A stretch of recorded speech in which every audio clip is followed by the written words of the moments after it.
안녕하십니까?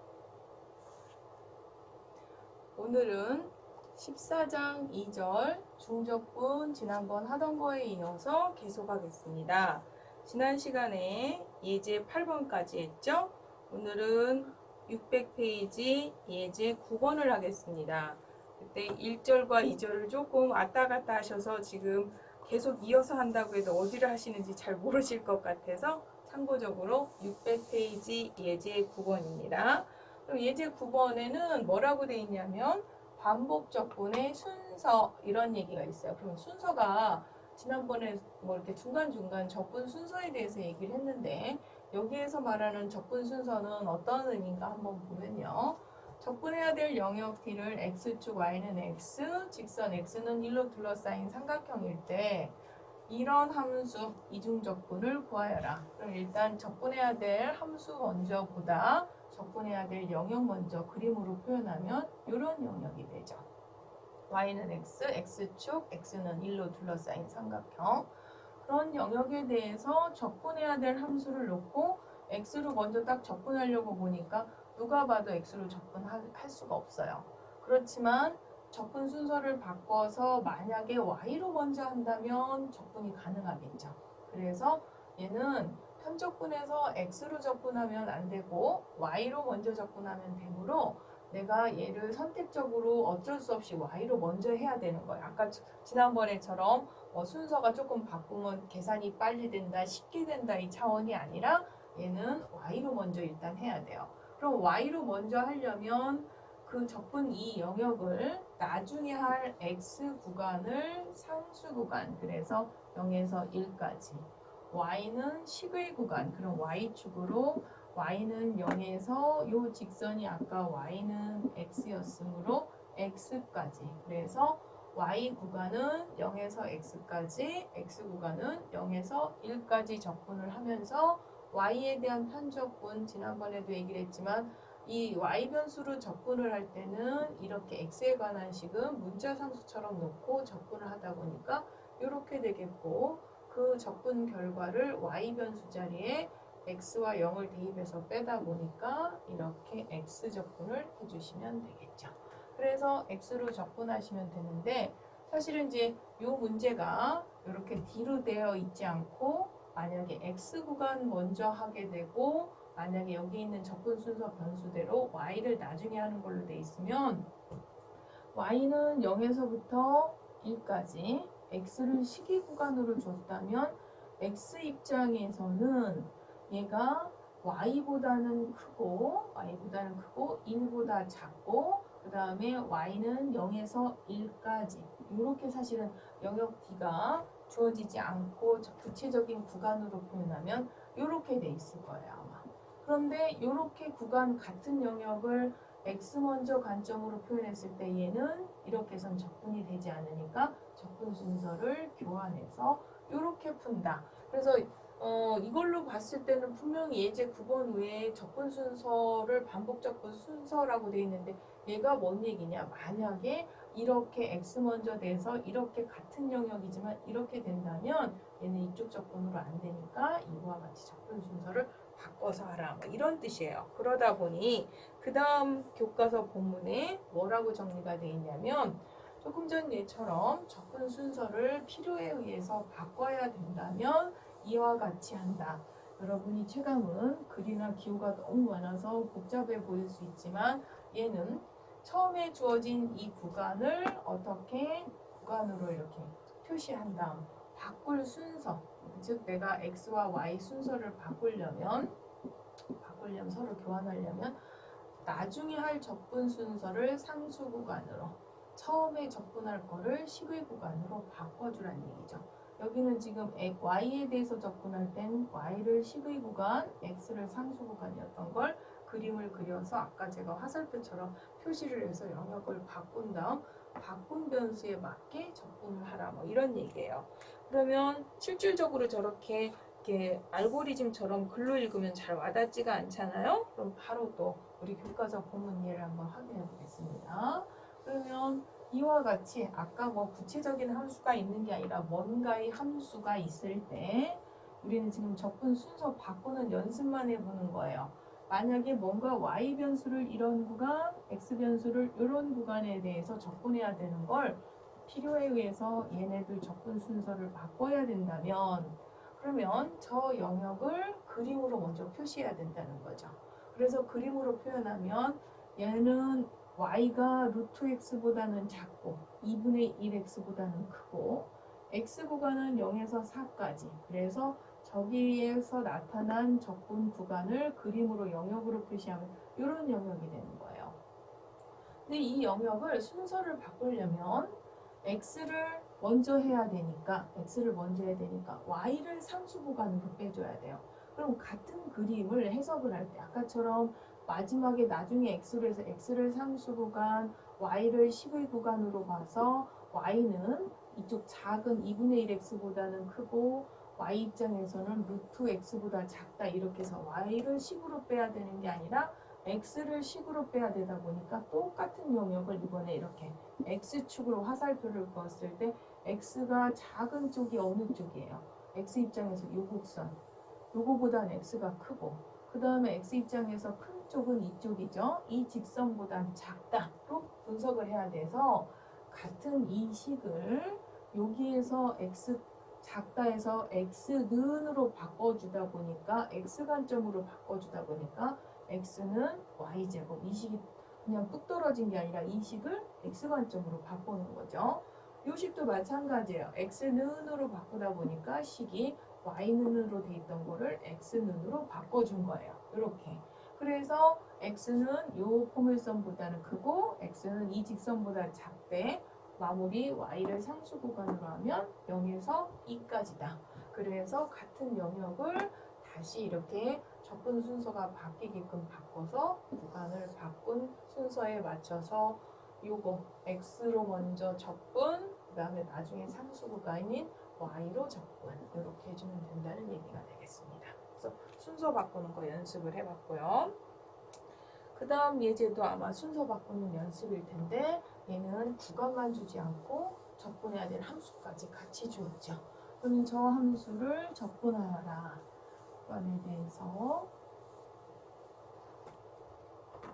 그러면 사인 x제곱이라는 건 x로 접근돼요? 안 돼요? 안 돼요. 근데 지금 식에는 x구간 먼저 표현된 식으로 적기 때문에 x로 접근이 안 되니까 접근 순서를 바꿔서 y 변수로 먼저 접근을 해야 돼요. 그럼 그러지 않으면 접근이 안 되죠. 그럼 y로 먼저 접근을 하려고 보면 x는 상수 구간으로 y를 식의 구간으로 그럼 현재 x가 y에서 1 사이에 있는 이런 x 구간 또 y 구간은 0에서 1까지로 준 현재의 그 구간을 아까도 얘기했지만 x가 식의 구간이었던 걸 순서를 바꾸려면 y를 식의 구간으로 바꿔주고 y가 상수 구간이었던 걸 x가 상수 구간인 표현 형태로 바꿔야 돼요. 여기 이렇게 답이 교과서에 있으니까 이렇게 자동으로 바뀌어지는 줄 아는데 이게 자동으로 바뀌는 게 아니라 조금 전에 이 주어진 영역에 해당하는 얘를 그림으로 표현해서 이와 같이 환산한 결과가 이쪽으로 온 거예요. 근데 사실 얼핏 보면 이렇게 그림이 되게 쉬우니까 뭐 이런 것까지 내가 저걸 그림으로 그려서 이렇게 환산해야 돼 하는 느끼는 학생도 있는데요. 뒤에 굉장히 복잡하기 때문에 나중에 이제 다음 시간에 아마 삼중접근 들어갈 거거든요. 그럼 영역이 굉장히 입체적으로 들어가서 복잡합니다. 그래서 복잡할 때 갑자기 쉬운 거 할 때 대충 뭐 이렇게 감각적으로 이거 아니야 이런 식으로 접근하다가 삼변수에서 그 영역 바꿀 때 굉장히 혼돈스러워하는 학생들 많으니까 쉬운 거 할 때 아주 차곡차곡 기본을 쌓는다는 개념으로 영역 바꾸기 연습을 하면요. 그럼 이제 요거 그림으로 표현하면요. x가 y보다 같거나 크다. 이 부분을 그릴 때는 그럼 x는 y라는 선을 그려서 경계선을 그려서 x는 그 경계선인 y보다는 큰 거예요. y보다는 크고. 그 다음에 x는 이쪽 부분은 1보다 1이다라는 경계가 있는데 x는 1이라는 경계보다 작은 이런 구간이 되며 그 구간 안에 있는 것 중에 y는 0에서 1까지 이렇게 처음에 공부할 때는 착하게 차곡차곡 그림을 그려서 분석을 하시고 얘를 아까도 얘기했지만 구간을 y를 이제 식의 구간, x를 상수 구간으로 분석하려면 x 상수 구간은 편해요. 0에서부터 1까지가 되죠. y 식의 구간, 그러면 아까는 x를 식의 구간 쪽으로 분석을 했다면 y를 식의 구간으로 분석하면 y축 방향으로 하나 화살표 하나 그려주면 크고 작은 거 안 헷갈리니까 y는 0에서 요 x라는 직선 그 밑에 거. 그래서 이번에는 관점을 아까 x는 y였던 걸 y 관점으로 y는 x보다 작고 0보다 크다. 이렇게 바꿔주셔야 되는 거예요. 그래서 쉬운 건데 뭐 저렇게 오버해서 그림까지 그리고 영역을 바꾸나라고 생각하실 수 있는데 나중에 뒤에 가서 복잡한 거 할 때 갑자기 거기 가서 논리 찾으려면 힘들으니까 평면에서 간단한 거 할 때 기본 원리를 정확하게 파악하고 가실 필요가 있어서 그림 자세히 설명했고요. 그러다 보니까 이제 영역은 바꿨어요. 내가 적분 이렇게 안 돼서 순서를 바꾸기 위해서 y 먼저, x 먼저. 그런데 y를 먼저 하려면 y 구간이 이거니까 요 안쪽에 그 y 구간을 써야 되고 그 다음에 나중에 있는 x 적분은 밖에 그 구간을 써야 된다. 지난 시간에 적분 순서와 구간 같이 순서가 요거 먼저 그 다음 밖에 요렇게 적분이 되는 거라고 얘기했었죠?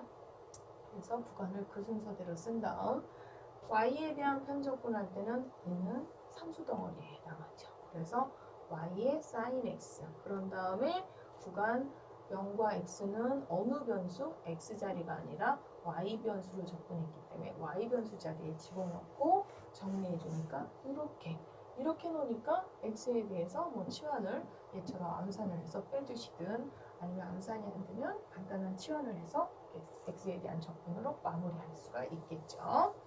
이제 그 다음 예로 넘어가겠습니다. 얘도 똑같죠. 이거 반복 적분을 하려고 하는데 누가 봐도 y로 적분이 되지 않죠. 그러면 얘도 주어진 문제, 지금 교과서 예제 12번인데요. y로 먼저 할 수가 없어서 얘도 적분 순서를 먼저 바꿔야 돼요. 그럼 일단 제 구간 먼저 분석을 해줘야 되겠죠. 그럼 y 구간이 여기에서 지금 세제곱근 x분의 세제곱근 x하고 1까지고요.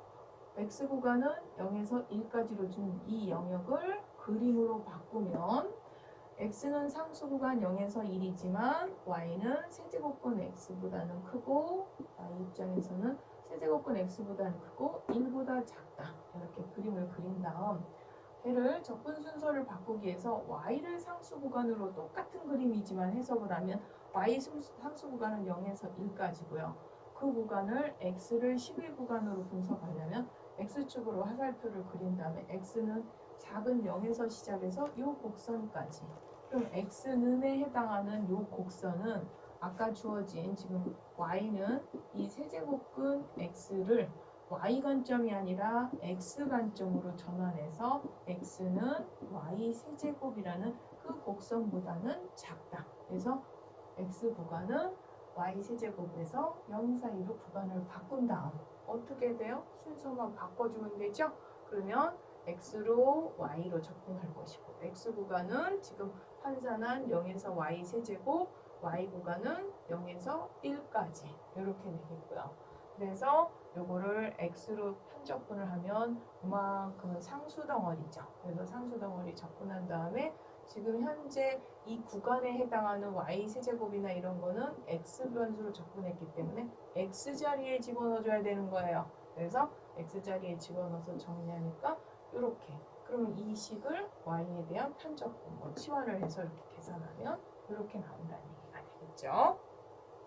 그러면 이제 그 다음 얘기를 한번 해보겠습니다. 이제 6번은요. 지금 교과서 예제는 이제 적분 순서를 바꾸는 데 있어서 바꾸지 않으면 적분이 불가능한 경우에 극단적인 예, 뭐 꼭 바꿔야 될 필요성을 강력하게 어필했다면 일부러 조금 구간은 다시 상수 일반 영역이 아니라 x도 상수, y도 상수 구간으로 바꾼 다음에 순서를 바꾸는 어떤 의미를 다시 한번 확인하기 위해서요. 이런 것들을 주어진 뭔가 이렇게 단순한 둘 다 x도 y도 상수 구간에서 중적분을 할 때 그럼 나는 먼저 x로 먼저 해볼까? 그 적분을 하면 이렇게 x 입장에서는 뭐 얘네들 다 문자 상수니까 이렇게 적분이 바로 돼서 x자리에 집어넣고 y에 대한 편적분하면 이렇게 간단하게 금방 나온다는 걸 알 수 있어요.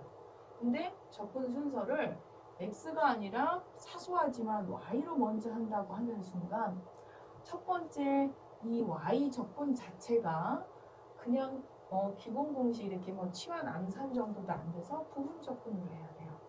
근데 이제 거기서 부분 적분해서 이렇게 쭉 정리해서 뒤에 있는 요거까지 적분 풀고 구간 0에서 파이까지 해서 풀면 요게 되거든요. 그럼 여기서 끝나는 게 아니라 우리는 이 중적분 중에서 지금 요만큼 첫 번째 적분 y에 대한 편적분 한 게 이만큼이에요. 그 다음 남은 또 x에 대한 또 편적분 남은 거 해야 되잖아요. 그럼 얘를 x에 대해서 적분할 때 길어서 끊었는데요. 그 다음 페이지 가보세요. 그럼 이제 그거 전체식이 아니라 x에 대한 적분할 때도 안 돼서 이렇게 부분 적분을 해야 돼요. 그러면 또 거기서 부분 적분해서 다 적분한 다음에 꼬리 적분까지 해서 한 게 이렇게 나와요.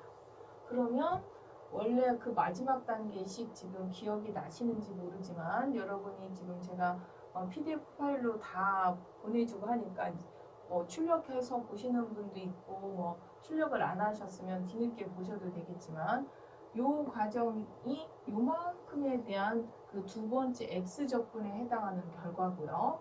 그 첫 번째 단계 부분 적분 끝에 요만큼이 있었어요. 그럼 얘도 밖에 남은 x 적분을 또 한번 했었어야 돼요. 그럼 요만큼 편적분 x에 대한 적분 결과가 이거고 얘에 대한 적분을 하다 보면 알고 보니까 똑같은 게 플러스 마이너스니까 사라져서 뭐만 나온다는 얘기냐면 요만큼만 나온다는 얘기죠. 그래서 아까 1번 한 거 결과에 남은 2번을 하면 요만큼만 남아서 계산하면 요렇단데 요 마무리 숫자 계산이 중요한 게 아니라 지금 부분 적분 한 거에 또 밖에 있는 변수에 또 부분 적분 굉장히 복잡하게 그 편적분 할 때마다 부분 적분을 하고 적분이 안 되는 건 아니지만 굉장히 복잡하죠. 그것도 우리 지금 구간을 일반 영역도 아니고 둘 다 상수 구간으로 해도 이렇게 복잡해요. 그래서 잠깐 다시 앞으로 가보시면 아까의 교과서 예처럼 꼭 적분이 안 돼서 순서를 바꾸는 게 아니라 이런 경우는 누가 봐도 이쪽으로 접근하는 게 아니라 이쪽으로 접근을 먼저 하는 게 맞아요. 그래서 애초에 만약에 얘를 똑같은 거지만 이렇게 줬다. 둘 다 상수 구간이든 식의 구간이든 줬더라도 이렇게 상수가 아니라 복잡한 식으로 줬고 적분이 가능해서 풀어진다 하더라도 얘는 일부러라도 이렇게 바꿔서 x로 먼저 접근할 수 있게끔 구간을 환산해서 상수가 아니라 실질적으로 아까처럼 영역을 그림을 그려서라도 바꿔서라도 이렇게 푸시는 게 맞다는 얘기예요. 꼭 불가능할 때만 접근 구간을 바꾸는 게 아니라 이렇게 복잡할 때도 바꿔줄 필요가 있어서 접근 순서 바꾸는 거는 잘 할 수 있어야 된다. 뭐 이런 얘기가 되겠고요. 그 다음 이제 교과서에 조금 스쳐 지나가듯이 나온 얘기 중에 영역의 면적 얘기를 한번 해보겠습니다. 우리는 이렇게 뭔가 영역 D에 대한 넓이를 지금 배운 중적분 개념을 이용하면 어떻게 설명할 수 있냐면 이변수 함수 값이 1인 그 함수를 이 영역에 대해서 중적분하면 얘는 이거의 입체의 기둥의 부피이자 이 자체의 넓이가 나오는 거죠. 그래서 영역 D의 넓이를 우리는 이 영역에 대해서 1이라는 함수를 중적분하면 얘 넓이가 나온다. 아이디어는 그럴듯해요. 근데 그거에 대한 예가 이제 교과서 예가 하나 있어요. 그 다음 예 한번 봅시다. 교과서에 저 곡선과 이 직선으로 둘러싸인 영역의 면적을 구하라. 일단 풀이의 난이도는 둘째치고 이 문제 뜻에 따라서 영역 그림을 그렸고요. 이 둘레를 구하는데 영역 분석을 할 때 x를 상수 구간, y를 식의 구간으로 이렇게 분석할 수도 있고 아니면 y를 상수 구간, x를 식의 구간으로 하면 얘 같은 경우 이제 영역 두 개로 나눠야 되는데 두 개로 나눈 것까지 교과서에서 아마 이제 분석을 해놨는데 굳이 이렇게까지 영역 나눠서 하진 않겠고요. 아마 이쪽 영역으로 이제 계산할 텐데요.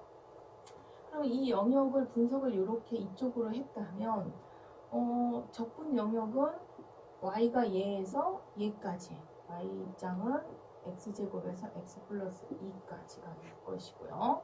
x는 상수 구간인데 마이너스 1에서 2까지가 될 거예요. 이렇게. 그거를 1이라고 하는 함수로 그 영역에 대해서 중적분하면 얘의 넓이가 나온다. 지금은 얘네들 그림도 쉽고 심지어 이 교점이 마치 처음부터 주어지는 것 같지만 지난 시간에도 얘기했지만 이 교점은 이식 연립에서 여러분이 실질적으로 계산해서 연립방정식으로 계산해서 필요한 포인트를 찾으셔야 됩니다. 그래서 이제 계산을 이렇게 하면 넓이가 나온다예요.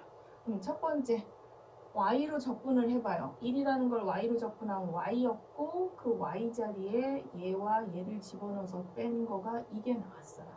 그런 다음에 남은 x에 대해서 적분하면 이제 답이 이건데 여기서도 역시 계산 결과가 중요한 게 아니라 요 식을 보시면 여기 지금 x에 대한 편적분 남은 걸 보시면 이 문제 고등학교 때 여기서 풀었던 거 기억나십니까? 여기서부터 풀었는데 지금 이렇게 푸른 거야. 그러면 굳이 여기 과정이 더 빠른데 이럴 필요가 있을까? 그래서 아까 했던 그 넓이 개념이 필요할까라는 생각이 드시는 분들이 있을 텐데요. 이렇게 사실은 그 개념은 이런 간단한데 물론 사고의 확장을 해서 그렇게 중적분으로 할 수 있다 해서 이 문제를 풀으라고도 풀어볼 수도 있지만 다음에 보면 극좌표 영역, 굉장히 복잡한 영역들의 넓이를 구할 때 그 문제들을 개념을 극좌표에서 극좌표 자체도 힘들어 죽겠는데 넓이 공식도 왔다 갔다 합니다. 지금 넓이 공식 학기 초에 배웠는데 그 공식 기억도 잘 안 나실 건데 그걸로 하는 것보다 그 복잡한 그래프 같은 경우는 조금 전에처럼 이변수 함수를 1로 잡고 그 영역에 대해서 중적분을 하는 방법으로 많이 활용됩니다. 그럼 아직은 교과서에서는 극좌표에 대한 중적분 얘기는 없었으므로 그건 조금 있다 하고요. 우리 교과서 내용만 먼저 마무리를 하면요. 2절의 연습 문제 6번에 이걸 반복 적분하여라. 그럼 학생들이 수업 시간에 이거 적분 안 된다고 했는데 뭐 얘는 적분을 했네 어떻게 해 뭐라고 하는데 그때 안 된다는 건 0을 포함한 구간이고요. x가 분모가 0인 점에서 함수값이 없을 뿐더러 플러스 마이너스 무한대로 즉 일명 유계가 아니기 때문에 적분이 불가능했지만 0을 포함하는 x 구간이 0을 포함하는 구간이 아니기 때문에 저 영역에서는 적분이 가능한 거죠.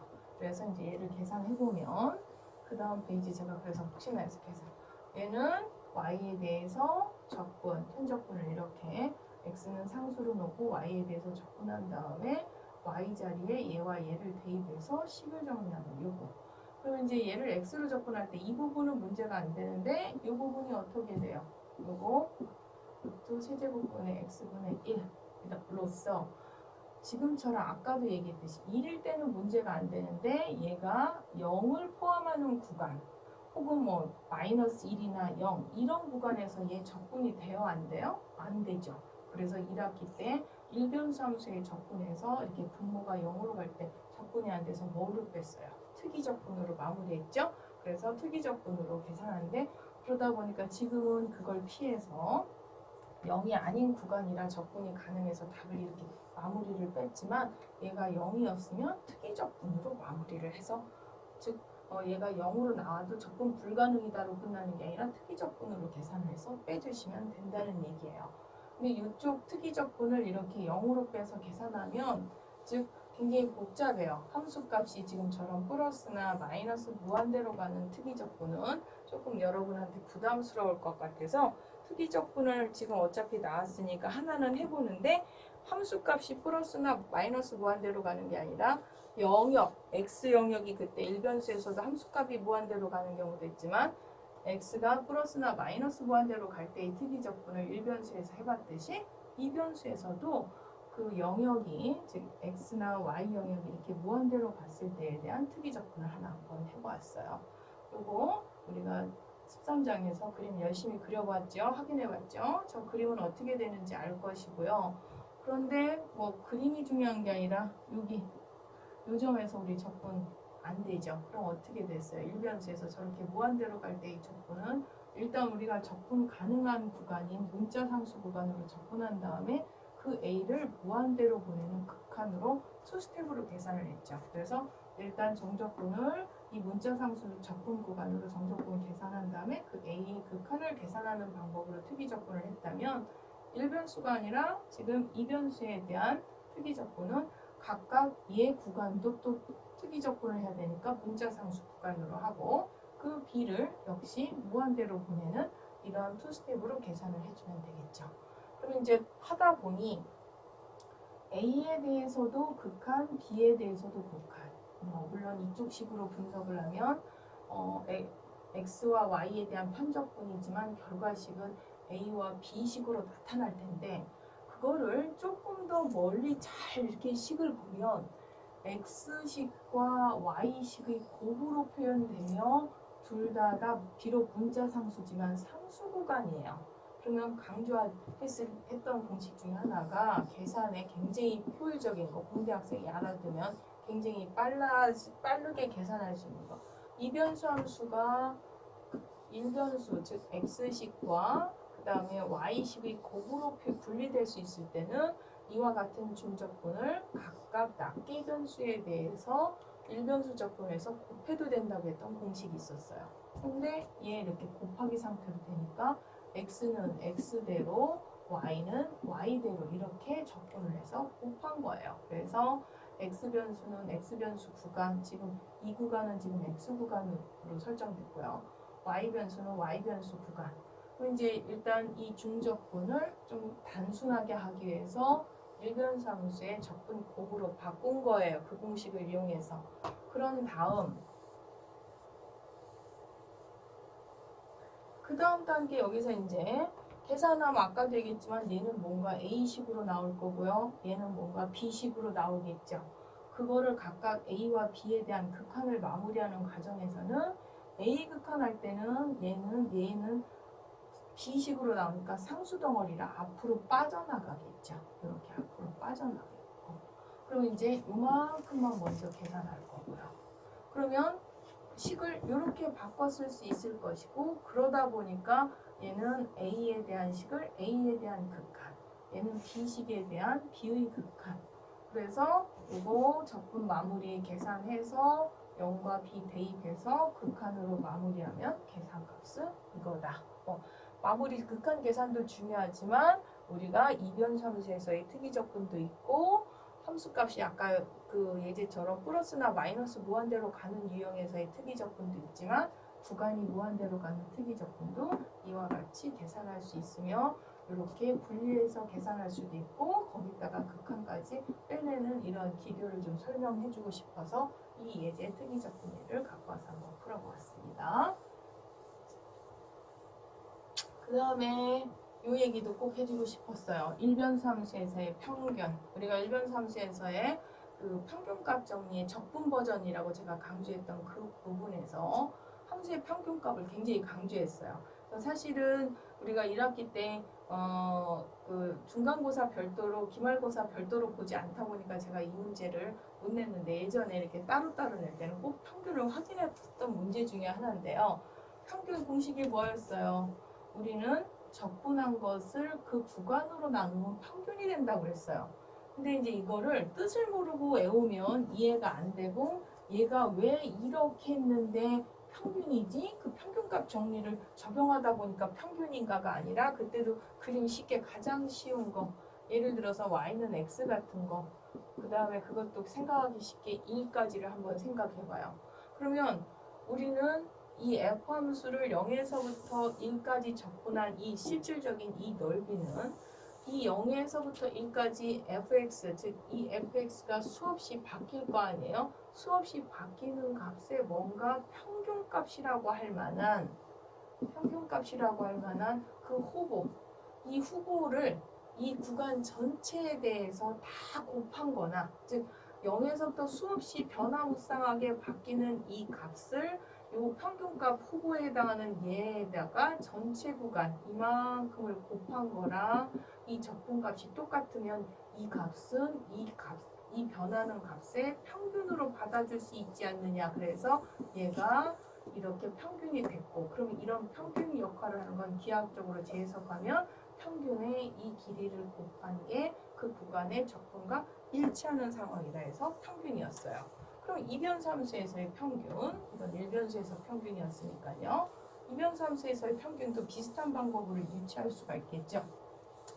공식만 먼저 얘기하면 위에 있는 이변수함수에서의 평균은 그 영역에 대해서 중적분한 다음에 그 영역의 넓이로 나눈다는데, 그럼 쟤도 그냥 이변수함수의 평균은 저렇대 하고 뜻을 모르고 외우는 게 아니라 얘를 다시 한번 기하학적으로 이해를 하기 위해서 요거를 넘겨주면 이변수함수에서 그 수많은 올록볼록한 심지어 마이너스 쪽으로 내려가는 걸 이해하기 쉽게 지금 해수면처럼 그려놓은 거예요. 그랬을 때 걔를 갖다가 중적분을 한 결과값이 그 수많은 높이 변화무쌍한 높이가 평균적으로 이 높이야. 그리고서 그 평균값이 되면 그 평균값을 이 영역 전체로 다 곱한 그 부피하고 일치하는 그 상태의 높이가 이 수많은 변하는 F함수 값의 평균값이라고 할 수 있겠죠. 그래서 이런 공식이 성립할 만한 얘가 평균이다 보니까 평균 공식은 이렇다라고 이해하시면 되겠습니다. 그래서 여러분이 평균을 꼭 중학교, 고등학교 때처럼 80점, 90점, 70점을 더한 그런 이상 데이터뿐만 있는 게 아니라 연속성 있는 일변수에서 지금 이변수 중적분을 배웠을 때 이변수 함수의 평균까지 한번 공식을 생각해 보았습니다. 그럼 또 저런 거 바로 한번 우리 적용해서 문제 풀어봅니다. 쉬운 구간. 이런 구간에 대해서 얘의 평균값. 얘도 우리가 이변수 함수 입장에서 그림 열심히 그려보았어요. 13장에서. 그러면 일단 평균을 구하려면 주어진 영역에 대해서 중적분을 해야 되죠. x로 적분, 구간 대입해서 남은 y로 적분하면 0. 그런 다음 그 중적분한 걸 그 영역의 넓이로 나누다 보니까 이미 얘가 0이라서 평균값은 0인데요. 얘는 이렇게 이제 제가 처음에 공식 알려주고서 갑자기 막 기교 부리듯이 간단하게 쑥 빼면 안 될 것 같아서 착하게 계산했지만 이 과정에서 첫 번째 단계에서 사인 중적분을 떠나서 일변수 요거 처음 편적분에서 사인 x는 기함수인데 구간이 대칭 구간이라 이미 얘는 기함수라 0이에요. 그럼 나머지 적분할 필요 없이 0이죠. 그래서 지난번에 제가 기함수 같은 거를 꼭 일변수가 아니라 이변수에서 적용할 수도 있다는 나름 제가 만든 공식이라고까지는 할 수는 없지만 그 공식을 적용하면 굳이 이렇게 계산하지 않고 대칭 구간이라 계산할 수도 있고요. 제가 그림 지오지브라 실행한 거 보여드렸지만 그림에서 봐도 얘는 바로 기함수였었어요. 그러다 보니까 그림으로 얘는 곡면이 그렇게 기함수니까 요 구간의 적분이 0이라서 평균이 0이겠구나. 그림으로 빼셔도 되고 저거 대칭성을 이용해도 되고 아직 그렇게까지 안 되면 이렇게 계산하셔도 되겠고요. 너무 얘가 사인 x 하나 대칭성 강조하려고 이렇게 보인 것 같아서 하나 이변수답게 그 다음 예를 더 보여드리겠습니다. 그럼 사인 코사인 x 얘도 평균을 구하려면 중적분 그래서 x로 접근할 때 요만큼 상수라서 앞으로 뺐어요. 빼고 요거 계산하고 그 다음 남는 y로 적분을 해야 되는데 y 입장에서 봤을 땐 얘 상수라서 뺐다는 그 공식 다시 강조하려고 일부러 보여줬는데요. 얘는 이렇게 될까 공식 강조하려고 빼는 것보다 처음부터 x와 y식의 곱으로 표현되니까 x에 대해서 y에 대해서 일변수에 대한 적분으로 사실 바로 빼는 거였죠. 그래서 이 공식 다시 한번 강조하려고 그때 유도됐던 방식으로 한번 보여줬고요. 이것도 이렇게 일변수의 곱으로 가면 파격적으로 나름 빠른 것 같지만 얘 이변수 함수에서 대칭성 기함수였어요. 그럼 얘는 일변수 얘로 가든 이쪽 코사인 쪽으로 가든 얘가 0이라서 얘는 기함수로 가면 바로 0으로 빠질 수가 있어요. 그래서 평균은 0. 그림으로 가도 저거 그림 같이 해봤었죠? 그림 유형도 대칭성 기함수라서 0. 식으로 기함수로 판단할 수도 있고 그림으로도 판단할 수 있고 그래서 0이라서 계산하면 0이라고 할 수가 있겠습니다. 그럼 이제 아까 넓이 얘기해서 잠깐 극좌표 얘기를 했었거든요. 그럼 이제 우리 극좌표를 사실은 그 다음 절에 3전수 함수에서 극좌표 중적분 바꾸는 거를 하는데요. 삼변수 함수에서 하면서 3차 공간에서 극좌표로 바꿔서 하는 적분을 하니까 시험 볼 때 너무 다들 어려워서 잘 못 따라와요. 그래서 그 삼변수에서 갑자기 좌표 바꾸는 게 아니라 우리 지금 현재 하는 거에서 좌표 바꾸는 연습을 좀 간단하게 그래서 이렇게 좌표 시스템이 바뀌었을 때 이 적분을 좀 적응한 다음에 삼변수로 넘어가는 게 맞다 싶어서 제가 여기 교과서에는 없지만 여기에서 잠깐 극좌표에 대해서 이중적분하는 걸 추가로 좀 했습니다. 그래서 여기부터 좀 교과서에 없습니다. 그럼 극좌표는 어떤 얘기냐면 이런 뭐 영역이 얘가 적분해야 될 영역이 중심이 원점이고 반지름이 1인 원을 먼저 생각해 볼 수도 있고요. 아니면 이런 원을 생각해 볼 수도 있죠. 반지름이 1인 원, 반지름이 4인 원인데 뭐를 y 값이 다 양인 구간으로 잘라진 이런 영역. 근데 이런 영역에 대해서 적분할 때 x를 표현하고 y로 표현 또는 뭐 x를 상수든 y를 식이든 아니면 반대쪽이든 얘도 마찬가지예요. 뭐 x를 상수, y를 식이든 아니면 반대쪽 표현하려면 표현 자체도 힘들지만 잠깐 제가 그 다음 이제 그 저런 영역에 걸맞는 얘 하나 만든 거를 잠깐 보시면요.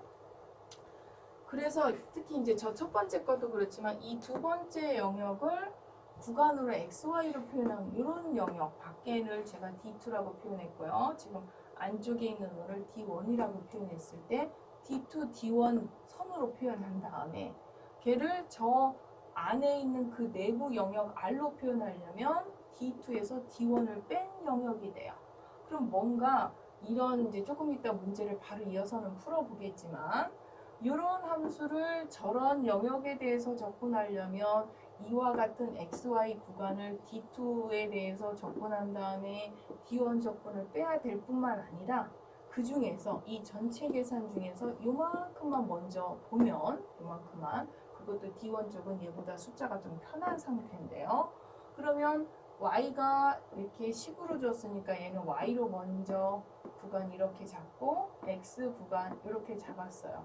그럼 y에 대한 이제 편적분을 하겠죠. y 변수로 이렇게 변수만 보고 그런 다음에 y자리에 0과 x를 딱 집어넣으면 정리된 식의 요거는 그래도 적분이 되지만 요거는 물론 적분 불가능하진 않아요. 근데 굉장히 복잡해서 여러분이 풀기가 힘들어요. 그럼 얘만 있는 게 아니라 그 다음 상수가 더 바뀌어 1이 아니라 더 바뀌었을 때나 이와 같이 그냥 다항식이 아니라 훨씬 더 복잡한 초월함수들이나 이런 거에서 감당할 수가 없을 수도 있다는 얘기예요. 따라서 이걸 굳이 평면을 xy로 해석을 해서 적분이 힘들게 하는 게 아니라 우리가 학기초, 이번 학기초에 평면을 보는 눈은 직교좌표가 아니라 또 다른 어떤 방식, 새로운 좌표 시스템, 극좌표로 해석을 한 적이 있어요. 그럼 극좌표를 해석을 한다는 건 뭐냐면 이 반지름이 1인 원을 원점에서부터의 거리와 사이값 개념으로 봤죠. 그럼 얘는 어떻게 돼요? 똑같은 영역 얘를 갖다가 뭐 아까 x는 마이너스 1에서 1까지 y는 루트 1 마이너스 x제곱 1 플러스 1 마이너스 x제곱에 요는 마이너스 이렇게 굉장히 복잡하게 표현된 이 구간을 우리는 쿨하게 r은 0에서부터 1까지 세타는 0에서 2파이까지로 이렇게 r 세타 좌표로 보면 영역이 간단해진다는 거죠.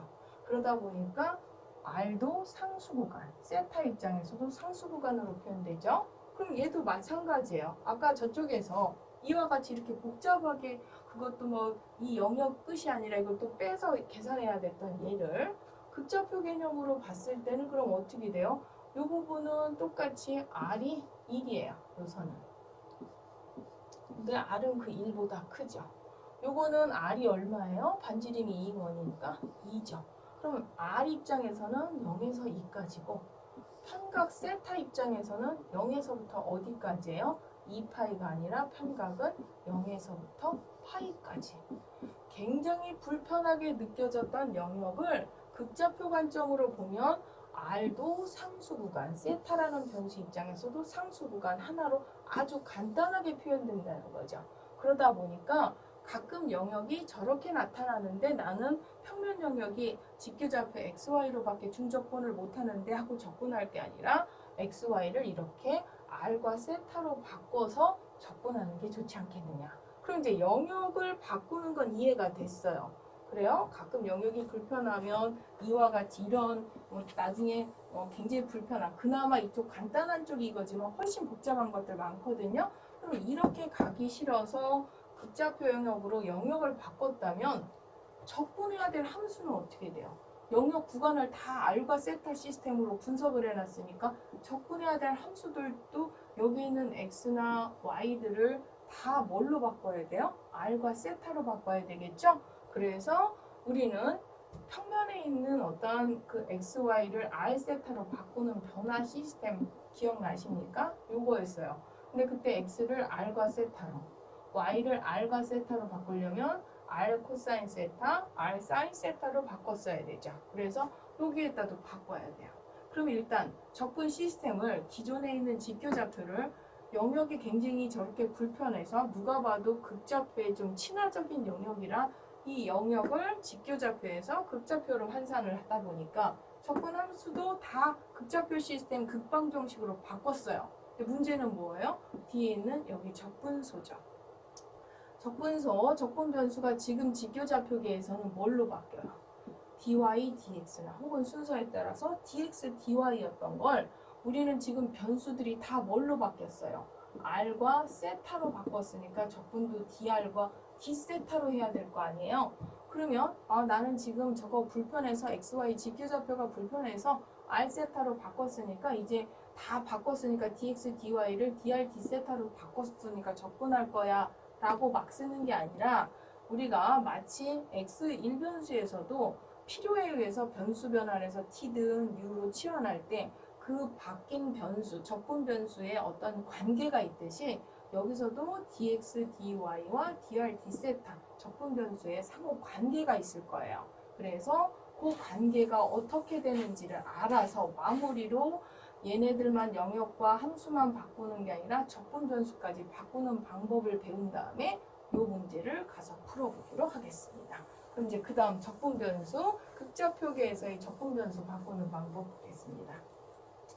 그러면 이제 영역을 처음에 힘들으니까 R은 지금 너무 칸이 좁아서 안 써놨는데요. R도 어떤 상수 구간 뭐 A에서부터 B까지 그 다음에 세타도 알파에서 베타까지 이런 어떤 R과 세타라는 그 이변수도 둘 다 상수 구간으로 한번 생각을 해봐요. 그러면 그림은 이렇게 나오겠죠. R은 A에서부터 B까지, 세타는 알파에서 베타까지. 이런 그 가장 그 극좌표계에서 편한 영역이 이런 상태 상수 구간일 것이고 걔 영역을 표현하면 이건데 얘도 늘 그러하듯이 어떻게 했냐면 영역을 분할할 거예요. 즉 처음 저 전체 덩어리에 대해서 접근한다가 아니라 접근할 때 항상 그 영역을 분할하듯이 분할하죠. 그래서 얘를 R을 갖다가 조금씩 이게 N개로 분할하면 R1, R2 쭉 해서 Rn까지 분할을 할 것이고요. 세타도 편각을 세타 1에서부터 세타 2 쭉 해서 이렇게 분할을 했던 상황이고요. 그거를 Ri 번째와 세타 J번째 요 영역을 Rij라고 한다면 요거를 접근소라고 생각하고 걔의 넓이를 지금 분석하고 싶은 거예요. 그래서 Rij 번째의 넓이를 접근소인 델타 Aij라고 해보자 이거예요. 그럼 저 델타 Aij인 이 접근소 밑넓이에 해당하는 얘는 기존에는 직교좌표였던 얘 넓이를 계산하려면 우리가 부채꼴의 호의 넓이 공식 고등학교 배웠던 요 공식에 현재 여기까지 즉 여기서부터 여기까지 Ri에 대한 부채꼴 그리고 그 사이에 대한 편각 델타 세타에 대한 그 부채꼴에서 그거보다 조금 더 이전인 Ri-1에 해당하는 그 부채꼴의 넓이를 빼야 되겠죠. 그럼 얘와 얘를 뺀 넓이가 요 부채꼴 길이 긴 거에서 요거 빼면 요만큼 여기에서 말한 얘가 나오는 얘는 식 정리해서 인수분해하면 요렇게 되고 요거는 저쪽에서 얘기하는 Ri들의 차이 델타 I로 표현할 수 있고 얘는 Ri와 I-1번째의 평균 즉 우리가 흔히 말하는 가운데점일 수도 있지만 우리가 그 샘플된 점 하나 여기 영역 중에서 나중에 중적분이든 뭐 적분할 때 샘플된 포인트로 잡아줄 수가 있겠죠. 그래서 이렇게 ri의 어떤 값으로 표현을 할 수가 있겠죠. 그러면 이제 적분소가 기존에 우리가 직교좌표 이렇게 직사각형으로 했던 그때 이 델타 AIJ는 뭐였냐면 델타 XI와 델타 YJ였던 게 뭐로 바뀐다는 거냐면 델타 RI와 델타 세타 J의 R로 바뀐다는 얘기예요. 그랬을 때 지금은 그 적분소를 이해시키려고 간격을 굉장히 넓게 이해를 시켰지만 여기서 적분소에서 나중에 어떻게 해요? 얘네들 간격을 0이 되게끔 뭐 물론 여러분한테 그 P벡터 매전하면서 간격 0이 되는 게 힘들면 분할 개수를 무수히 많게라고 했지만 얘 또한 마찬가지예요. 지금처럼 이렇게 넓게 보이는 게 아니라 원래와 오차가 없이 거칠게 가지 않으려면 이 간격들을 0이 되게끔 하죠. 변화량을. 그럼 0이 되게 해서 즉 분할 개수를 무수히 많게 했을 때 이 극한값은 얘가 dx, dy로 바뀌듯이 얘는 dr, d세타가 되며 거기에 r배가 붙는다. 그래서 아까 뭐를 하기로 했었냐면 적분 변수 변화 관계를 하고 공부하고 넘어간다고 했는데 지금까지 했던 XY 직교좌표계에서의 적분 변수 dx, dy 시스템은 dr, d세타로 바꿀 때 그냥 dr, d세타가 붙는 게 아니라 r배가 붙는다. 이렇게 알아두시면 되겠습니다. 그럼 이제 그 다음 내용 보시겠습니다. 그래서 적분 변수 바뀌는 거 공부했고요. 그러면 이제 전체 한번 우리가 극좌표계에서의 적분을 다시 해보면 기존에 그러면 변수 xy도 다 이렇게 바꿔야 될 거예요. r과 세타로. 그래서 x는 r 코사인 세타, r 사인 세타인데 그 적분소 내부에 샘플된 점이라는 의미에서 즉 우리가 보통 x 자체가 아니라 x 스타, y 스타가 들어가잖아요. 그걸 이렇게 뭐 여기까지 세타로 잡으셔도 되고 그 스타로 잡으셔도 되겠고요. 그래서 그 내부에 어떤 표본점들 즉 x의 표본점, y의 표본점에 해당하는 극좌표 좌표로 환산을 하고 적분소가 아까 확인했지만 dr, d세타로 넘어가는 게 아니라 r배까지 붙고 이게 결국 극좌표 r세타로 바꾼 시스템에서의 리만 합이 되는 거죠. 즉 부분합 또는 근사값, 즉 원래 구하고 싶은 부피에 거친 오차가 있는 상태의 그 부분합이 될 것이고 그 오차를 줄여서 정교하게 만들어서 원래 곡면의 넓이로 갈 때는 그 간격이 0으로 가게, 즉 뭐 P벡터 매조논이 0으로 간다고 생각하셔도 되고 이 리만합에 있는 분할 개수를 무수히 많게 해서 간격이 0으로 갔다고 이해하셔도 되겠고요.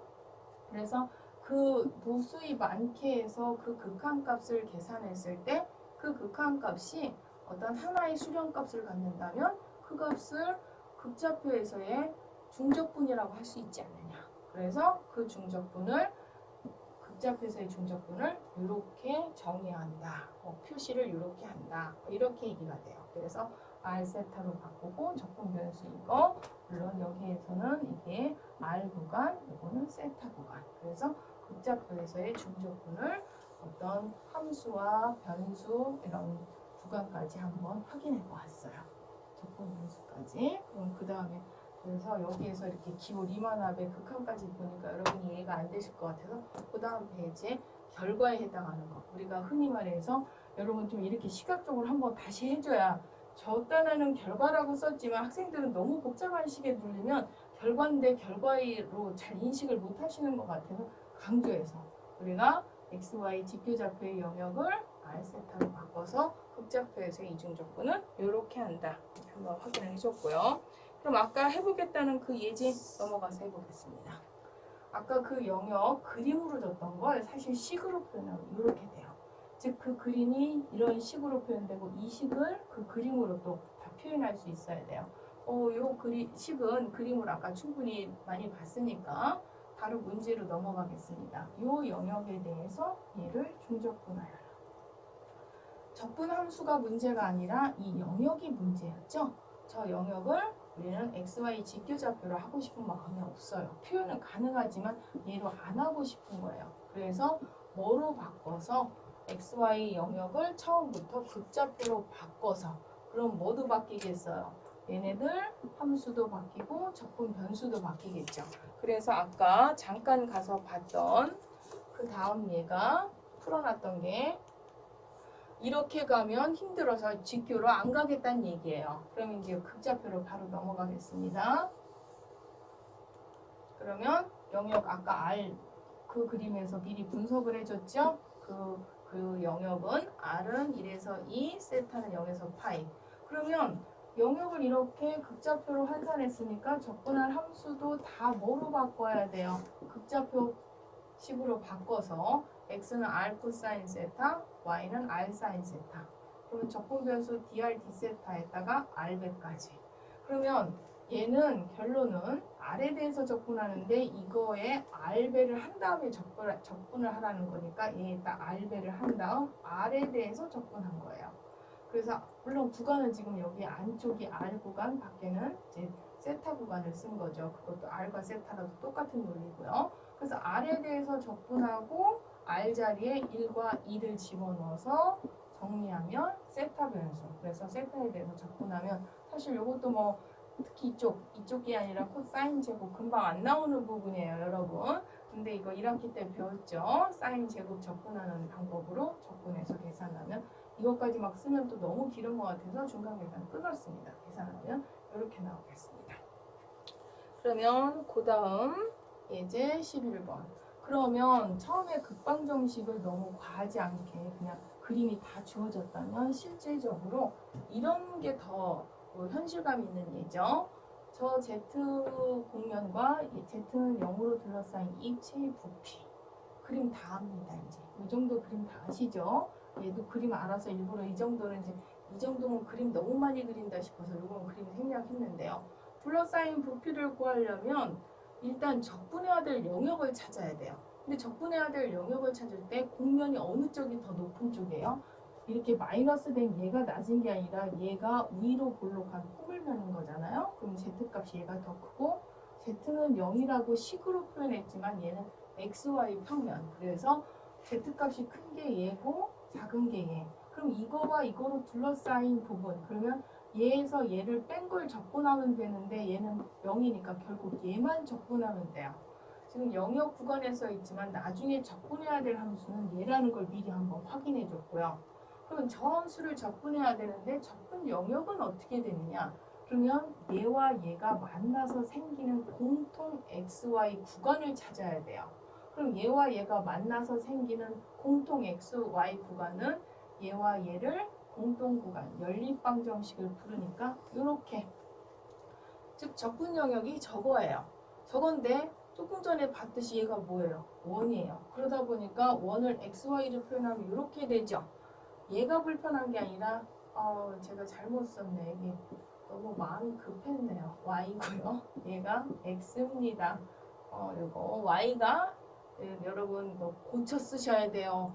나중에 여러분 이거 실수하시면 안 됩니다. Y가 이거고 X 구간 요거.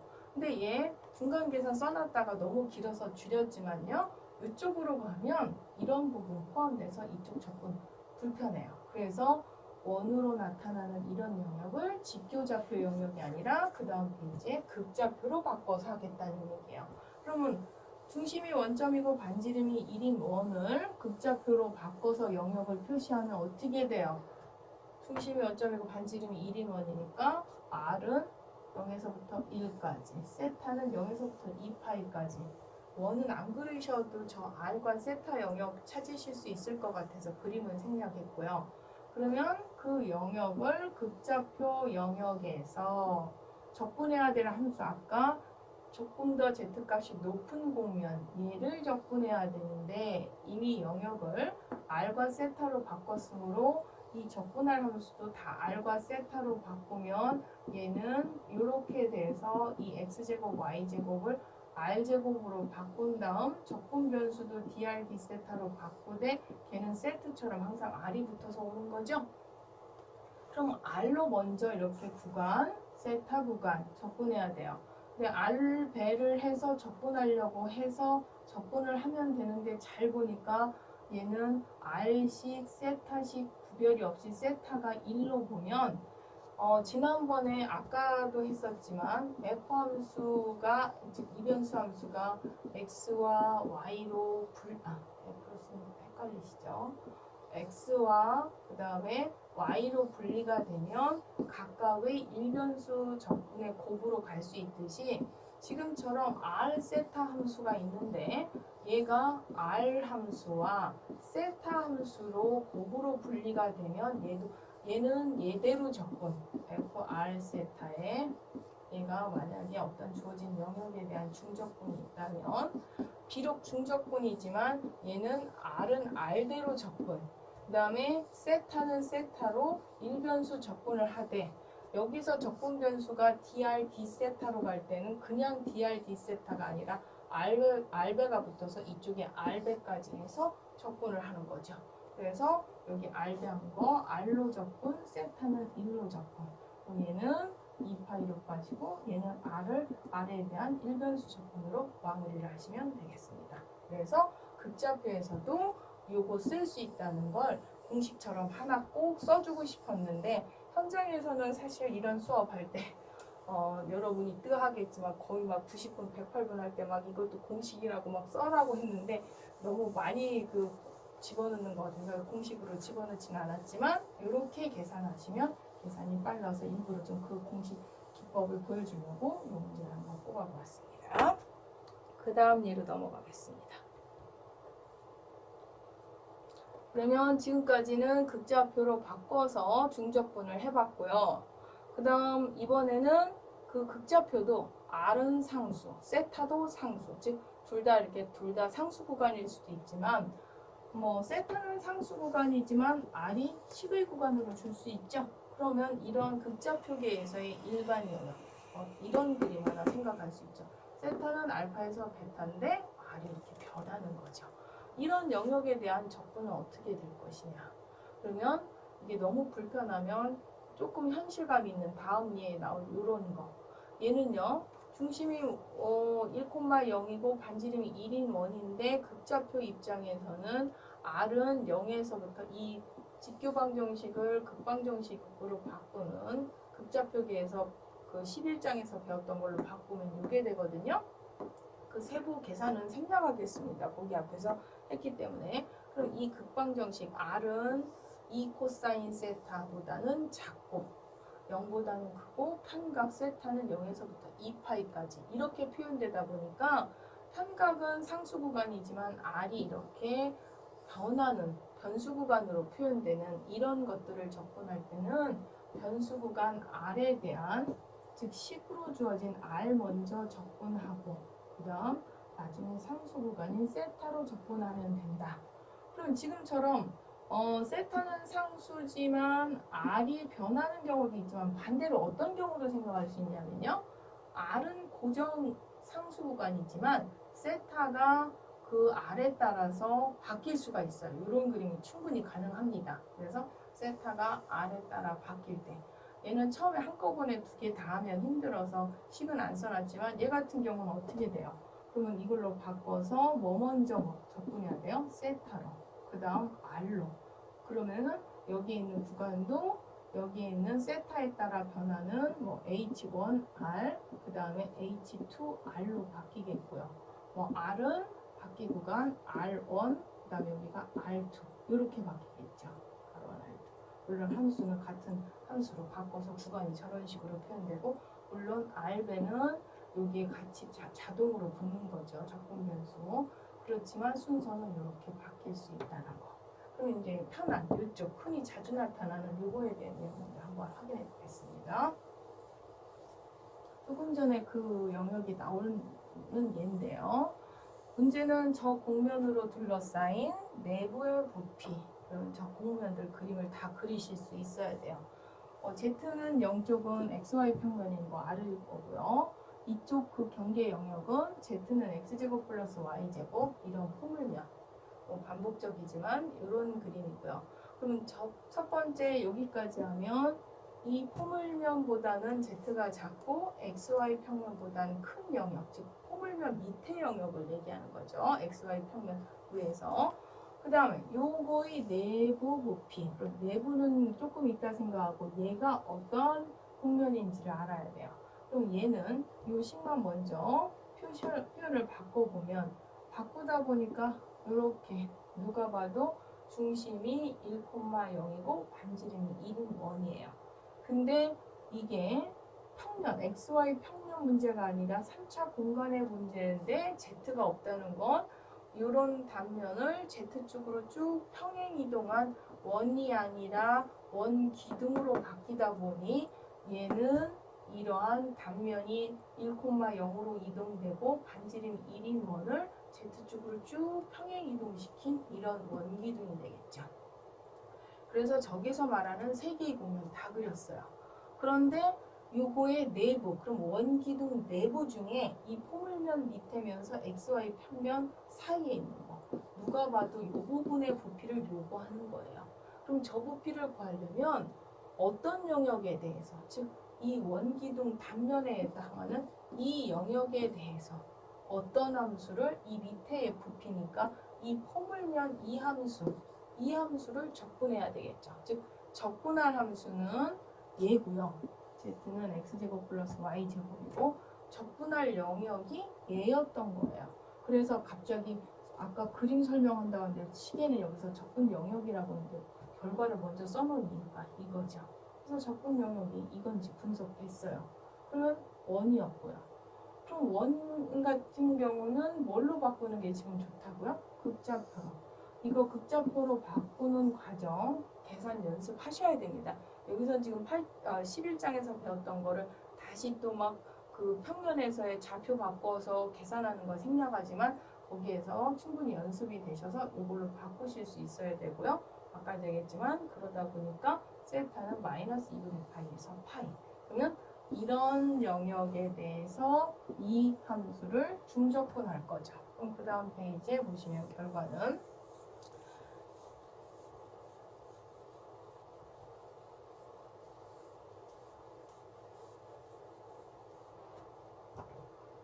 세타 영역 이렇게, R 영역 이렇게. 근데 적분할 함수를 이제 바꿔와야 돼요.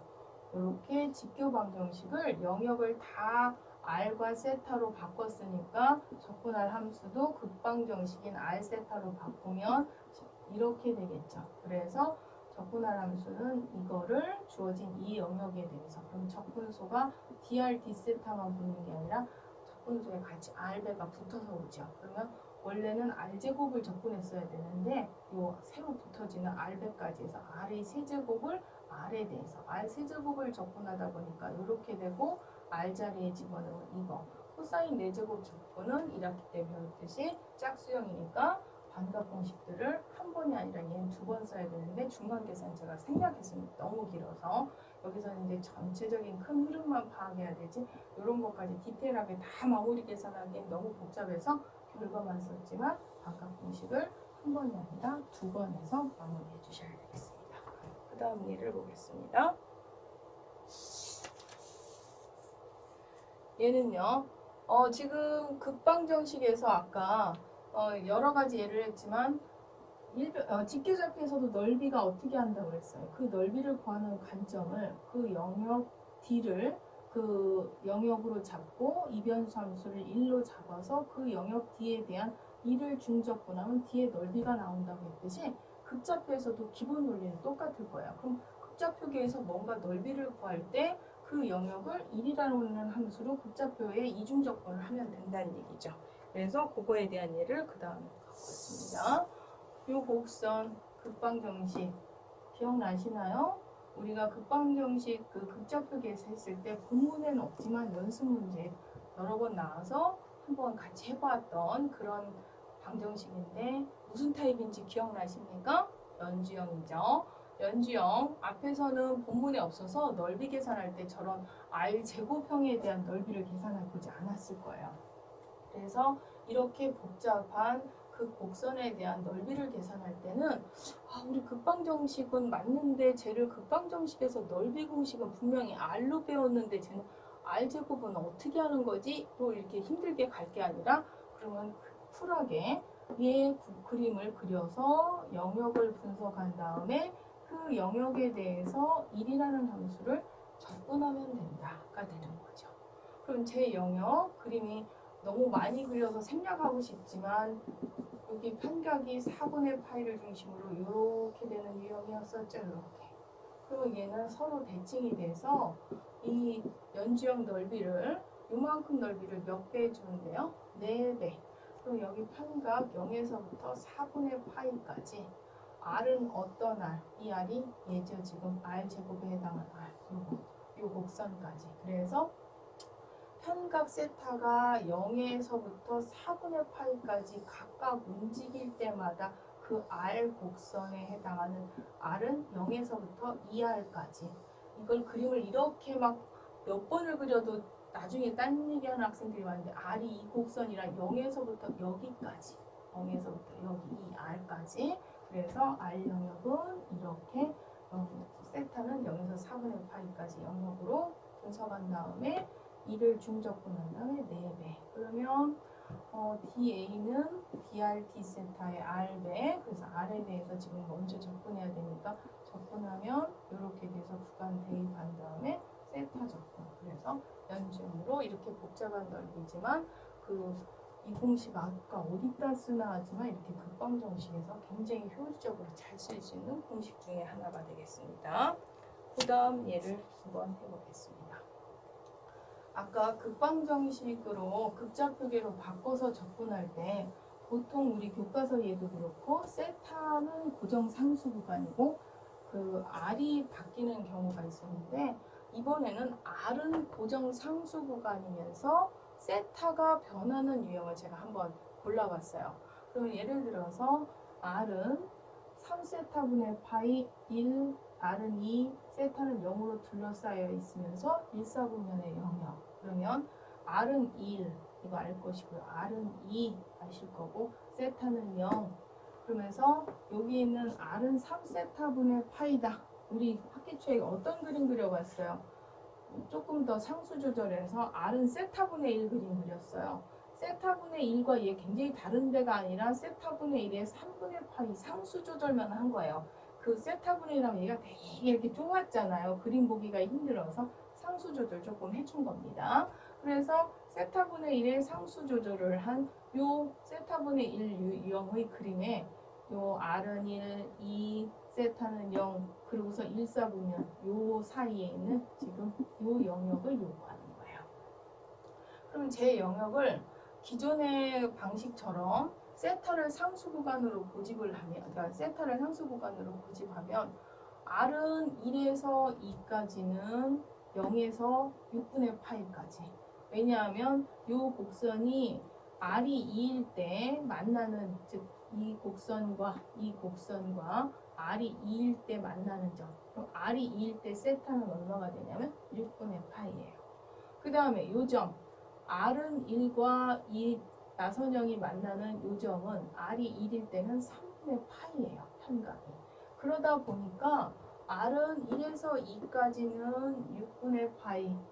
그 다음 이렇게 영역 하나 자르고요. 요만큼을 또다시 어떻게 해야 되냐면 6분의 파이에서 3분의 파이까지는 R은 1에서 요 곡선까지 이렇게 해서 두 개로, 물론 두 개로 해서도 풀 수는 있죠. 분할을 어쩔 수 없다면, 만약에 적분 순서를 반드시 R로만 해야 풀어진다면 이렇게 할 수도 있지만 그렇지 않다면 적분 순서를 바꿔서 거꾸로 R을 상수 구간으로 하고 세타를 변수 구간으로 한다면 얘는 세타식으로 변수 구간으로 하면 3R분의 파이가 되는 거잖아요. 그래서 세타는 0에서부터 3분의 파이까지, R은 1에서 2까지 이렇게 표현을 해줄 수가 있다는 거죠.